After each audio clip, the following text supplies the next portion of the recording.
So I want you to think about this. When was the last time you were, actually constrained by the law? Oh, that's a great question. Maybe you saw a speed trap and you slowed down, or you had to fill out some tedious government form. Yeah, happens all the time. Right.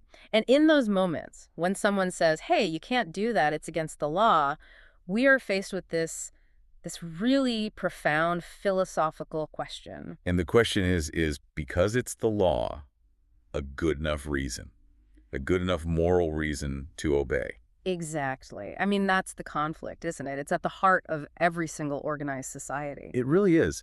And that's what we're diving into today, this whole idea of political philosophy.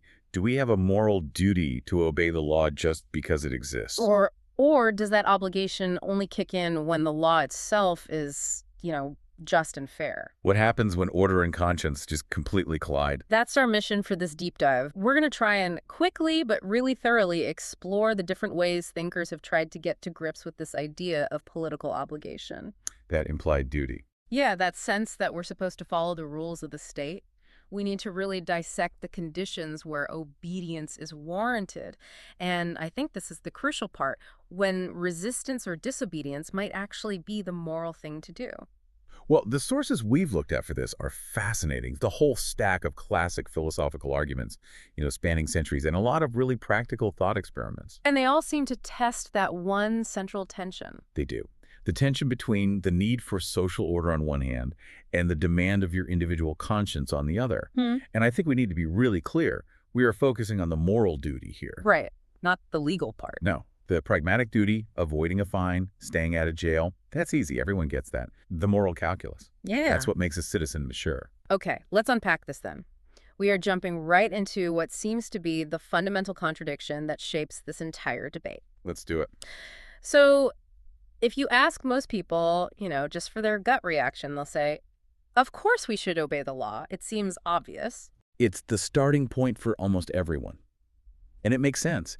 If you didn't have that near universal obedience, what would you have? Just chaos, total chaos. Exactly. And that's a deeply rational instinct for order. I mean, think about what the law actually gives us. It gives us predictability, safety, the ability for millions of strangers to cooperate. Right. If everyone was just allowed to, pick and choose which laws they followed. Like a restaurant menu. Yeah, exactly. I'll obey the speed limits, but no, I'm not paying taxes. Or those zoning laws are great for my neighbor, but not for me. Society would just instantly collapse. It couldn't function. We depend on it. When I stop at a red light, I am completely depending on the person coming the other way to also stop at their red light. It's a system of trust, mutual adherence. That's what creates public safety. It allows cities to even exist. Without that kind of routine obedience, we're just in a constant state of fear. It's a technology, really. A technology for reducing uncertainty. That's a great way to put it. It lets us plan, invest, trust, move forward together. So the argument for just universal obedience, purely for stability, is incredibly strong. It is. It's very strong. But this is where it gets really, really interesting, because the sources we looked at immediately point out this huge contradiction. We value order, but we deeply admire people who made a conscious choice to break the law. And that contradiction is so powerful. It shows that we hold two ideas at once. We hold law in high regard, sure, but we seem to hold a higher principled justice in even higher regard. So we recognize that order is necessary, but sometimes that order is just injustice written down and enforced. And we're not talking about, bank robbers or petty criminals. No, not at all. We're talking about a very specific kind of lawbreaker, the kind who stands up for something bigger. So like the examples from the source material, people who resisted tyranny knowing that the state was telling them their duty was to help an oppressor. Or the people in the American Civil Rights Movement who deliberately and very publicly disobeyed segregation laws. And those were laws that were legally passed, legally upheld by the courts. And whistleblowers, too. People who break legally binding NDAs or security laws because they believe the government is doing something that's a huge risk to the public. In the eyes of the state, all of these people are criminals. Their actions were illegal. Full stop. But decades later, what do? We build monuments to them. We teach our kids they were heroes. We give them moral legitimacy even though they were legally illegitimate. And that just sums up the tension perfectly. Yeah. We want order because it keeps us safe, but we also want justice, And sometimes getting justice means you have to confront the legal system. So we value obedience, but we also value conscience. Which brings us to the real question. Hmm. It's not if law is necessary, but when does the law actually earn our obedience? And when does it fail so badly that it loses that moral right? Okay, so if avoiding chaos is the pragmatic reason, we need to dig into the moral ones. Let's start with the big arguments, the ones based on this idea of reciprocity, that we owe the state something for what it gives us. Right. The give and take. Let's start with the big one, argument one, the social contract. Ah, the classic. Yeah, this goes way back to Hobbes, Locke. This idea that society isn't just a random bunch of people, it's an implicit agreement, a deal. And the deal is meant to lift us out of what they call the state of nature. The idea being that if we were left completely on our own with no rules. Life would be, as Hobbes famously said, solitary, poor, nasty, brutish, and short. Exactly. So the contract is the transaction. We all agree to give up a little bit of our absolute freedom. We accept some rules and duties, the laws, and in exchange we get stability, protection, infrastructure, justice. It's a very logical trade. The law makes social life possible, and since I'm benefiting from that social life, I'm not getting mugged every day, I can own property, drive on roads, I'm obligated to hold up my end of the bargain. That's the power of the analogy. By choosing to stay here, in this country, and using its services, schools, hospitals, police, you are, in a sense, tacitly accepting the terms of service. Which are the laws. Right. So the duty to obey isn't some arbitrary command. It's transactional. It's based on quid pro quo. So the conclusion of that argument is we have a duty to obey the law because we are constantly benefiting from the system. But this is where we need to start digging deeper. Does this contract idea really mean we have to blindly obey every single law? Well, if you take it at face value, the answer would have to be yes. You sign the contract, you follow the terms. But this is exactly where the philosophers start poking holes in it. They challenge the whole idea of consent that's supposedly baked into this contract. Let's focus on that. The first big problem is genuine choice. I never signed anything. Nobody did. That's the point. The contract implies you freely and genuinely consented, but the reality is most of us were just born here. We were raised under these laws long before we could even understand what a contract was. So critics say calling it an implicit agreement is just philosophical jargon for a situation that was imposed on us. Exactly. If you never knowingly and freely agreed to the terms, how strong can the moral force of that contract really be? It's weakened substantially. It's like the difference between me signing a lease for an apartment versus just waking up in a building and being told I owe rent. If I didn't agree, am I really obligated? And that leads right into the second critique, which is about the choice to leave. Mm. For any contract to be legitimate, you have to have a real option to walk away if you don't like the terms. But for most people, leaving your country it's incredibly difficult. It can be financially devastating, culturally. Or just politically impossible. Think about the billions of people in the world who don't have the money, the language skills, the visas to just up and move to another country. It's not a real choice. It's not. So if you can't realistically leave, then staying isn't a free choice that signals consent. It's a coercion of circumstance. Yeah. And if you're forced to stay, you can't really interpret your presence as an agreement to obey every single law, no matter how bad it is. The theory really needs genuine freedom of movement to work. And then there's the third critique, which I think is the most powerful one. It brings us right back to our main tension.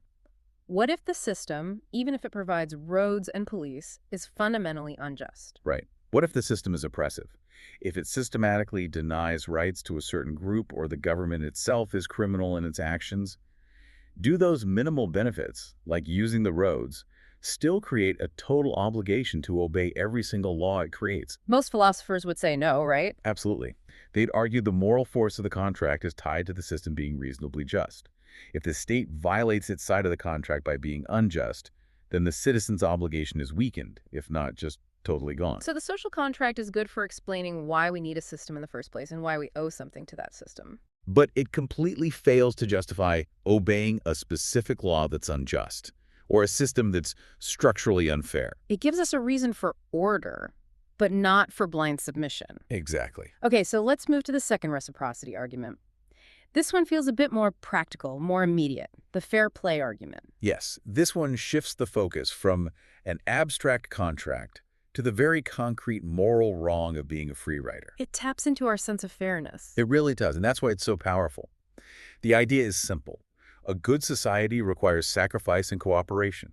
Millions of people pay their taxes, they follow boring safety rules, they wait in line. All that collective effort creates a huge public good. And a public good is something everyone benefits from, right? Like safety or clean air. You Yeah. can't really exclude anyone. Exactly. Safety and security are perfect examples. Everyone benefits. So if you enjoy that public good, if you benefit from the police, the clean water, the stable markets that everyone else is sacrificing to maintain, but you refuse to do the inconvenient parts yourself, You're a free rider. You're taking the benefits without paying the cost. you're exploiting the cooperation of others. And that feels immediately wrong on a gut level. It does. It feels like cheating. So the obligation to obey the law is grounded in justice. It's not about a contract. It's about not exploiting your neighbors. You have a duty to contribute your fair share to the system that benefits everyone. That feels really strong for things like traffic laws or paying taxes. If I run a red light just to save a minute, I'm exploiting every other driver who waited patiently. It works perfectly for those kinds of laws where my compliance is a burden for me, but a benefit for the group. But of course, just like the social contract, the expert analysis starts to find some problems here, especially when you question how fair the system really is. That's the key. The whole argument rests on the assumption that the system is distributing costs and benefits in a reasonably equitable way. And there are a couple of big critiques that challenge that. Okay, what's the first one? It's the imposition problem. What if the benefits are minimal or even unwanted and just forced on you by the state, but the burdens they demand in return are huge? I see. So if a community, say for religious reasons, actively doesn't want certain state services. Right. But the state builds them anyway and then forces that community to pay the taxes for them. Those people could rightly say, we never asked for this, we don't want it, and now you're telling us we owe you obedience because we're benefiting.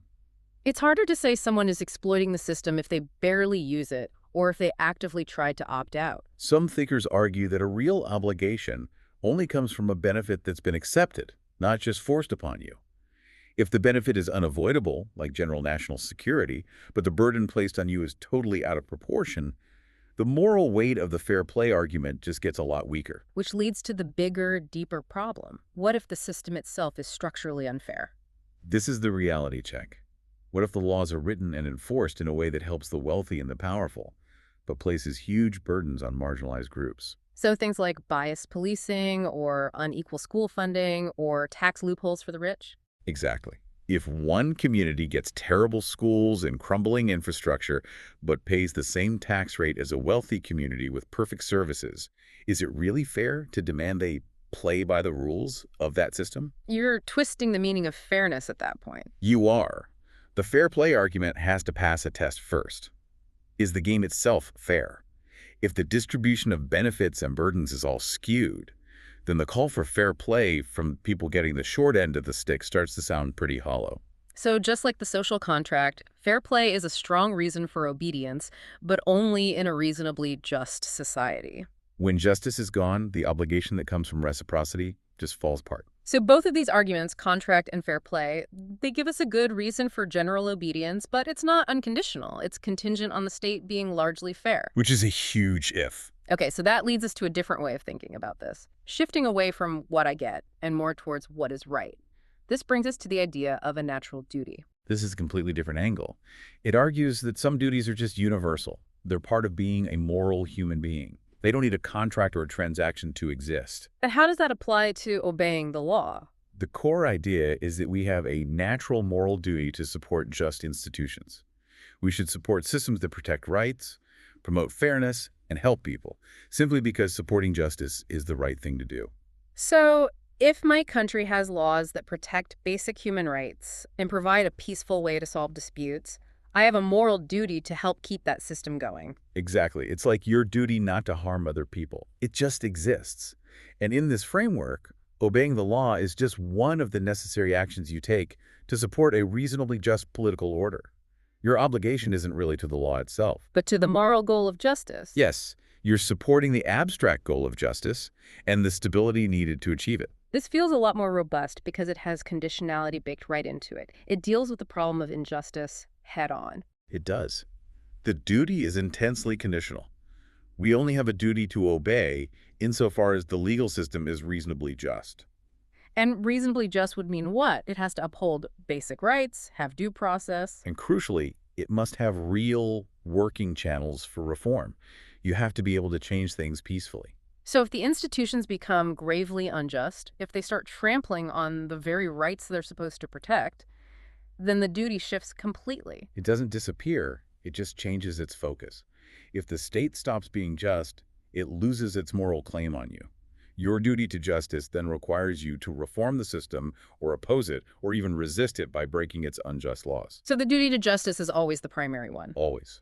You obey because morality demands you help good systems succeed. It's an ethical commitment, not a transactional one. Okay, let's pivot back to consent for a moment, because even with its flaws, it's still seen as the strongest traditional reason for an obligation. If I freely say yes to a set of rules, it's hard to argue I don't have to follow them. It's the bedrock of democratic theory, right? Consent links duty to personal autonomy. But we have to be specific about what kind of consent we're talking about. There's explicit consent, which is obvious. If you take an oath of office, you join the military, you become a naturalized citizen, and you swear an oath. In those cases, the moral duty to obey is almost absolute. You have explicitly and freely accepted the obligation. But the gray area is the vast majority of us who've never done that. That's where philosophers talk about implicit consent. Right, trying to interpret our actions as a kind of silent yes to the system. The classic examples are things like voting or just staying in the country when you could technically leave. But this is where all the problems we talked about with the social contract come rushing back in. If we're honest about how limited real consent is for most people, this argument starts to look very shaky. It really does. Let's take voting. If voting counts as consent, what about the huge number of people who don't vote? Are they exempt from the law? Or what about the people who vote for the losing side? Did they consent to the laws passed by the government they actively tried to vote out of office? It leads to absurd conclusions. If I vote for candidate A because they promise to repeal Law Z, and candidate B wins and keeps Law Z, how can you say my act of voting was me consenting to Law Z? It's the opposite. I was participating to reject it. Exactly. Voting shows you're participating in the system, maybe, but it doesn't mean you consent to every outcome or every law on the books. And then there's the mobility problem again. We already established that for most people, leaving your country just isn't a real free option. And if you can't freely leave, your staying is coerced. And if it's coerced, it's not consent. Consent, in a moral sense, has to be free. So if you rely only on consent, political obligation becomes way too weak to hold a society together. For most people, you just can't prove they ever really consented to anything. And that's why the philosophical conversation has mostly moved on from pure consent theory. It's now more of a blended model where our obligation comes from that natural duty to support justice and the requirements of fair play. Consent is a strong anchor, but for most people, it's just not there. Okay, so this is the moment of truth for all these theories, the hard case. When we're not talking about inconvenient laws, but laws that are just plain wrong, morally corrupt. And we have to be clear about what we mean by that. We're talking about laws that violate fundamental human dignity. Laws enforcing segregation, laws criminalizing free thought, laws that demand you participate in something truly awful. These aren't just laws that fail to be reasonably just. They're actively using the power of the state to do harm. And in these extreme cases, the consensus among all these different ethical frameworks becomes crystal clear. There's no moral duty to obey. None. The sources are emphatic about this. When the law commands an immoral act, the state has lost its moral authority. In fact, you could argue a moral duty to disobey comes into existence. The moment the law stops serving justice, the duty shifts from obedience to resistance. But that resistance, if it's going to be effective and not just create more chaos, has to be very disciplined. Which brings us to civil disobedience. Yes, civil disobedience, or CD, is a very specific, highly moral way of breaking the law. It's not just rioting or crime. It's a deliberate, calculated act of protest designed to appeal to the conscience of the wider community. We should probably break down the components of CD because these are what separate it from just regular crime. First, it has to be public and nonviolent. Right. It has to be public because you're not trying to get away with it. You're trying to force a public confrontation with the injustice. You're saying, look at this. Look what this law is making us do. And nonviolent is key. Essential. The moment you use violence, you're using coercion and fear, and you lose the moral high ground. CD has to appeal to reason and conscience, not to threats. The third part is that it has to be conscientious. Meaning, it's driven by a deep moral belief, not just personal gain. You're not protesting because your taxes went up. You're protesting because the law violates a fundamental principle of justice. And the final piece, which is so philosophically interesting, is that practitioners of civil disobedience almost always accept the legal punishment. They do. They submit to being arrested, tried, and put in jail. And this is what separates them from a common criminal. The criminal tries to escape punishment. The civil disobedient accepts it. Why? What's the point of that? It's a symbolic act. It shows that you respect the idea of law and the political community in general, even while you're challenging one specific unjust part of it. So it's like you're saying to the state, I respect the system enough to submit to its consequences, but this one command is so morally wrong that I have to break it, and I'll accept the punishment to show you all how wrong it is. Exactly. It's a moral lever. The refusal to obey the unjust law, combined with the willingness to suffer for that refusal, forces the community to look at itself and ask, is this law worth putting this good person in jail for? It validates the whole system while trying to purge one unjust part of it. Which brings us to the deepest, most personal part of this whole thing. That moment when my conscience says no, but the state, the law, says obey. That's the collision point. You have to choose your ultimate loyalty. And philosophers have basically laid out 3 possible positions you can take. The first one is conscience above all. This is the idealist position. It says you must never do what your sincere moral belief tells you is wrong, no matter what the law says. Your duty is to your own moral integrity, first and foremost. That sounds noble, but if everyone did that, society would be a mess. If every person's subjective feeling was the only law that mattered, you'd have chaos. Total chaos. You can't run a state if millions of people are ignoring tax laws or environmental rules just because their conscience tells them to. And that leads to the other extreme position, law above all. This one argues that your personal conscience has to give way to legal authority, that order and stability are the most important things, and dissent, even moral dissent, has to be squashed for the good of the whole. And this is an incredibly dangerous path.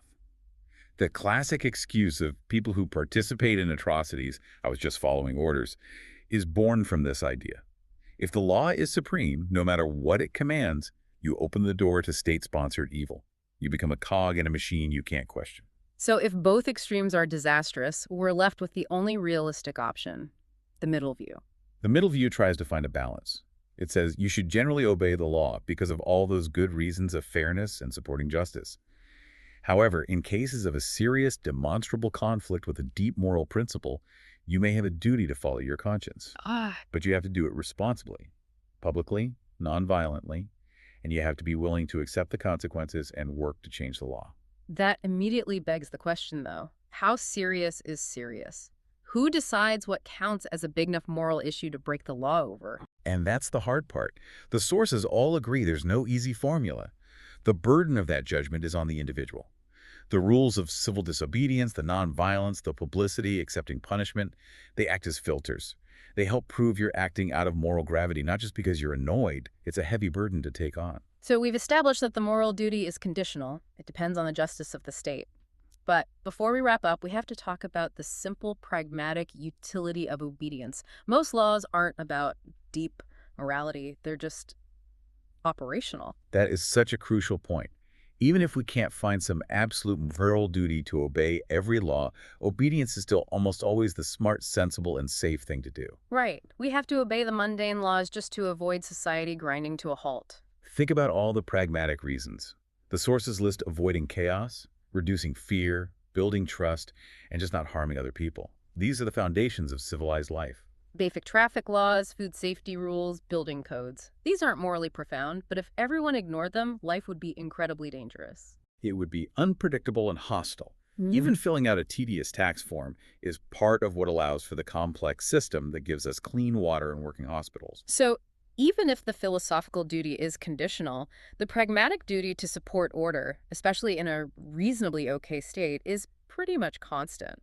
Obeying most laws is just the sensible, ethical baseline. Right. It's the background hum of cooperation that gives us the stability to even have these bigger moral debates in the first place. Okay, so let's try and synthesize all of this for the listener. Based on this whole deep dive contract, fair play, natural duty, consent, do we have a duty to obey the law?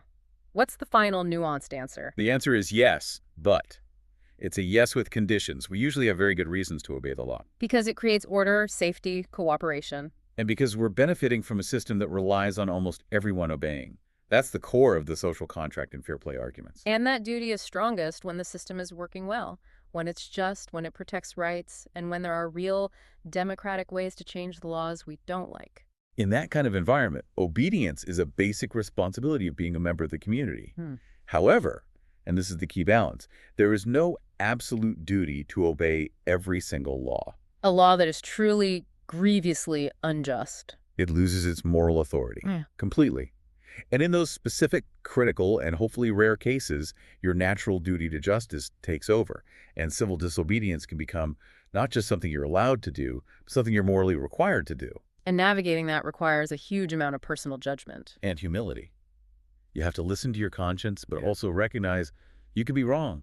You have to be willing to explain yourself, justify your actions, and, crucially, bear the consequences.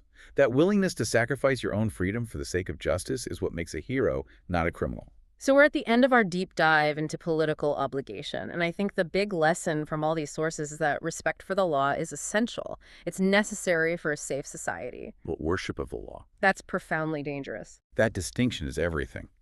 A mature citizen doesn't just stop at the question, what does the law say? They have to go deeper. They have to ask, is this law just?